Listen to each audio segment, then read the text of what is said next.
नमस्कार, मैं डॉक्टर मानक जैन, एसपीसी राजकीय महाविद्यालय अजमेर।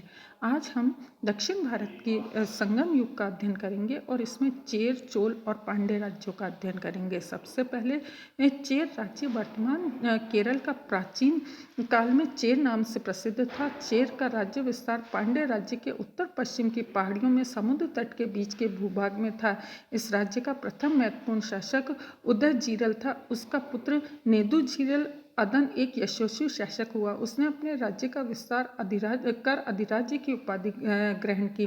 विद्यार्थियों, अदन का छोटा भाई कटुबन भी एक शक्तिशाली राजा था। उसने भी चेर राज्य का विस्तार किया। येदुजीरल के दूसरे पुत्र शेंगदुल भी तमिल साहित्य में महत्वपूर्ण स्थान रखता है।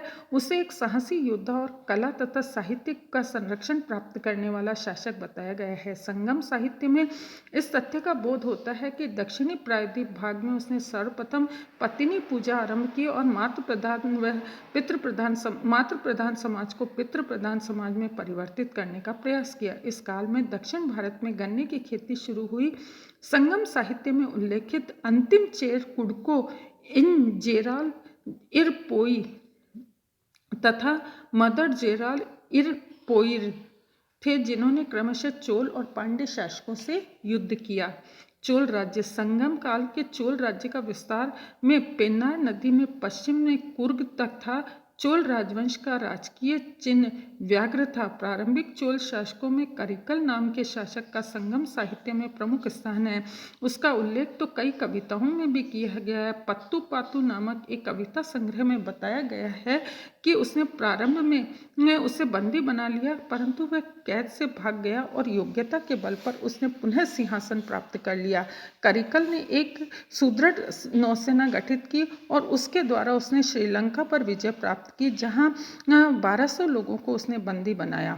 उसने संपूर्ण तमिल क्षेत्र को जीता और साथ ही कुशल प्रशासक भी था।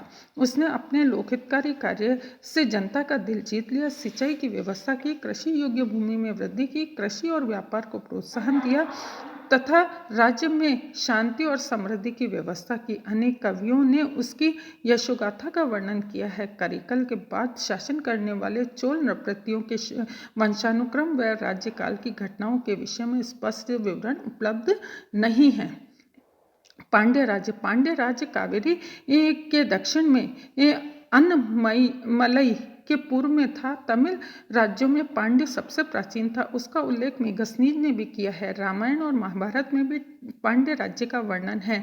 प्रारंभिक पांड्य राज्यों में वड्डी बलनी का नाम उल्लेखनीय है। उसके नाम नेडियोन व मैं कीर्ति थे। नेडियोन का अर्थ है लंबे कद वाला। नेडियोन के बारे में कहा जाता है कि उसने पहरुली नदी को अस्तित्व प्रदान किया और समुद्र की पूजा शुरू करवाई। इस काल में नेडुजेलियन सबसे महत्वपूर्ण शासक हुआ। उसने अपने राज्य का विस्तार किया, कृषि तथा व्यापार में वृद्धि की और स्वयं उच्च कोटि का विद्वान तथा विद्वानों और कवियों का प्राश्रयदाता भी था। संगम युग का अंतिम उल्लेखनीय पांड्य शासक कन्नपेर कंदड़ उग्रपेरु बलुदी था।